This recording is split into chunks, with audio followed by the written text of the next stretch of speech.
For almost 100 years, there was a corner of America where the law didn't just serve justice, it served a family. In this quiet stretch of the South, courtrooms didn't echo with fairness. They echoed with familiarity. Judges knew the name. Cops respected the name. Lawyers feared the name. And juries trusted it without question. If you lived there long enough, you learned something important. Some people didn't need to break the law to control it. They already owned it. This is the kind of place where power doesn't announce itself loudly. It whispers. It shakes hands. It attends funerals and weddings. It sponsors local events. It smiles at you in public and ruins you in private. And for generations, one family mastered that art better than anyone else. They weren't politicians in the traditional sense. They weren't celebrities. But when something went wrong, when someone died, when a case needed to disappear or quietly settle, their influence was always nearby. So when a man from that family called 911 late one night, his voice breaking, his words tumbling out between sobs, the entire state leaned forward. Not because tragedy had struck. Tragedy happens every day. But because for the first time, the tragedy was happening to them. He said he had found his wife and son dead. He said he had just arrived. He said he didn't understand. And for a moment, people believed him. Because for decades, believing this family was the safest option. But what people didn't realize yet was that this phone call wasn't the beginning of the story. It was the moment the mask finally slipped. Long before blood soaked into the ground that night, long before flashing lights cut through the darkness, the foundation was already cracking. And beneath the image of success, respect, and tradition was something rotten. Something buried deep. Something that had been quietly growing for years. This story doesn't unfold like a typical crime case. There's no single bad decision. No sudden snap. What happened was the result of pressure building slowly, relentlessly, over decades. Secrets stacked on top of secrets. Lies told so often they stopped feeling like lies. Money that moved in ways it shouldn't have. Power that went unchecked because no one dared to question it. To understand how it all fell apart, you have to understand how it was built. The family's grip on the legal system wasn't accidental. It was strategic. One generation learned the rules. The next learned how to bend them. And the next learned how to use them as weapons. Prosecutors, solicitors, respected attorneys. Their name was tied to justice itself in that region.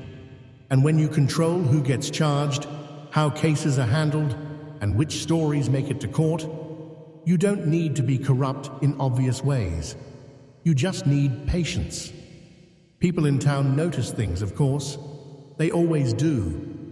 But noticing and speaking are two very different things.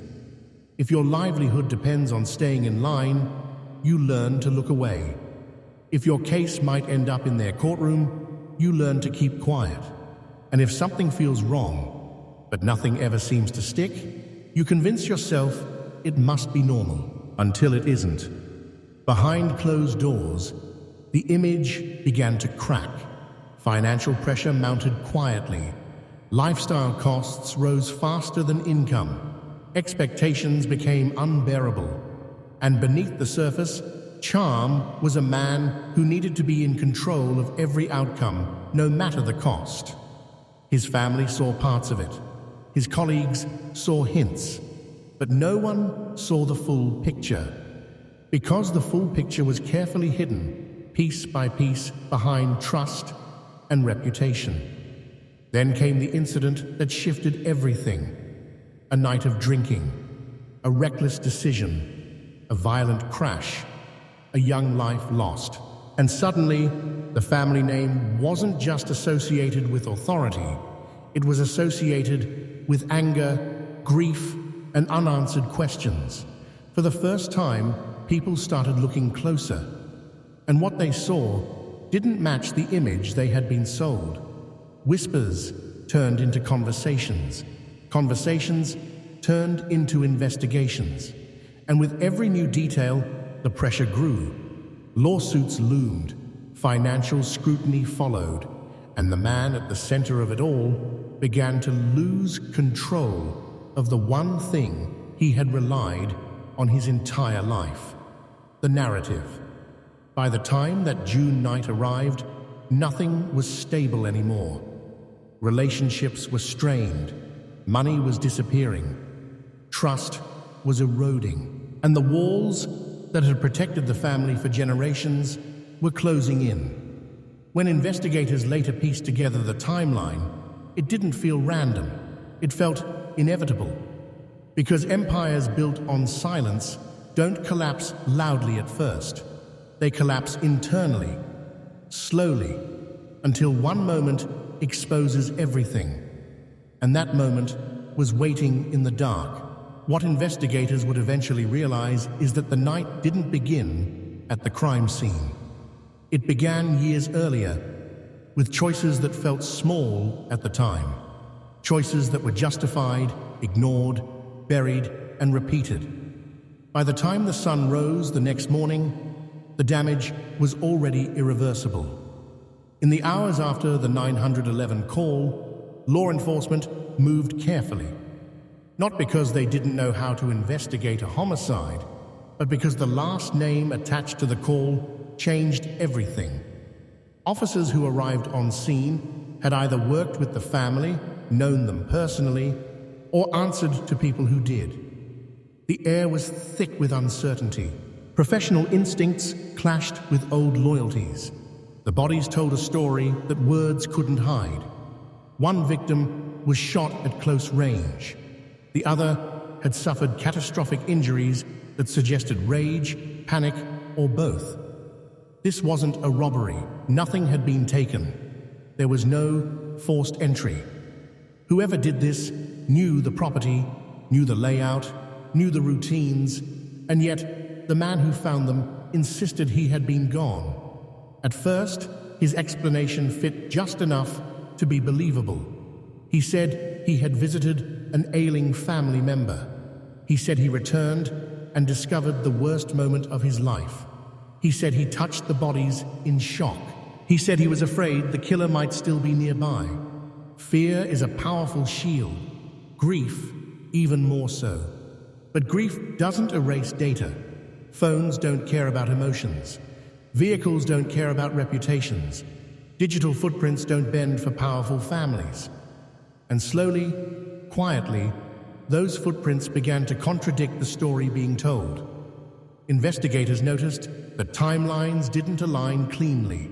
Calls were made that didn't fit the narrative. Movements were logged that raised questions. And then there was the video. A short, seemingly insignificant clip recorded minutes before the murders. In it, familiar voices could be heard. Voices that weren't supposed to be there. Voices that placed someone at the scene when they claimed they weren't. It was subtle, easy to miss, but once heard, it couldn't be unheard. When confronted with this discrepancy later, the explanation changed. Not dramatically, just enough. Stress, confusion, trauma. Anyone could forget details in a moment like that, except patterns don't forget. As scrutiny increased, investigators began pulling financial records. At first, it seemed unrelated. A tragic murder doesn't automatically point to money, but what they found was staggering. Millions of dollars missing, client settlements diverted, trust accounts drained, payments made to shell entities, and a trail that led back to one man, the respected attorney, the grieving husband, the trusted friend. It turned out that behind the image of success was a financial collapse in motion. Years of theft had finally caught up. Law partners were asking questions. Clients were demanding answers. Court dates loomed, and exposure was inevitable. Pressure does strange things to people who are used to control. As investigators widened the scope, other deaths resurfaced. Old cases that had been quietly closed. Accidents that no one questioned at the time. A housekeeper who died under suspicious circumstances. A young man found dead on a rural road. Each incident alone had explanations. Together, they formed a pattern that was impossible to ignore. This wasn't just about one night anymore. It was about a legacy protected at all costs. As media coverage exploded, the family name lost its protective power. The same people who once avoided conflict now asked hard questions. The community that once whispered now spoke openly. And the man at the center of it all began unraveling publicly. Then came the roadside incident. A strange call, a superficial injury, a claim of attempted murder that quickly fell apart. What initially sounded like another attack soon revealed itself as something far more desperate. An attempt to manipulate sympathy, to redirect attention, to control the narrative one last time. Instead, it exposed the truth. Admissions followed. Arrests came swiftly.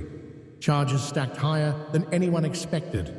Financial crimes, fraud, conspiracy, and eventually the unthinkable. Charges for the murders themselves. The trial was unlike anything the region had seen. Courtrooms packed, cameras rolling, every word analyzed. The defense leaned heavily on emotion, on family history, on the idea that a man who had lost so much couldn't possibly be responsible. The prosecution leaned on facts. They laid out timelines with surgical precision. They played recordings. They followed money. They dismantled the image piece by piece until what remained was a man cornered by his own lies. Witnesses testified about manipulation, about intimidation disguised as charm, about fear masquerading as respect. And slowly, the jury saw what the community had missed for decades. Power doesn't mean innocence. When the verdict came, it wasn't just a legal decision, it was a cultural reckoning. A message that even in places where influence runs deep, accountability can still surface. But the damage couldn't be undone. Lives were gone. Trust was shattered. A dynasty collapsed under the weight of its own secrets, and the community was left to reckon with how long they had allowed it to happen. This case wasn't about a monster hiding in plain sight. It was about a system that enabled him, about how familiarity can blind judgment, about how corruption doesn't always look evil. Sometimes it looks successful, sometimes it looks respectable, sometimes it looks like the law itself. In the end, the most chilling part wasn't the violence. It was how long it took for anyone to say enough. Because the truth is, this story didn't end with a verdict. It ended with a warning. When power goes unquestioned, when loyalty replaces justice, and when fear keeps people silent, the cost is always paid in blood eventually. And by the time the truth comes out, it's already too late for those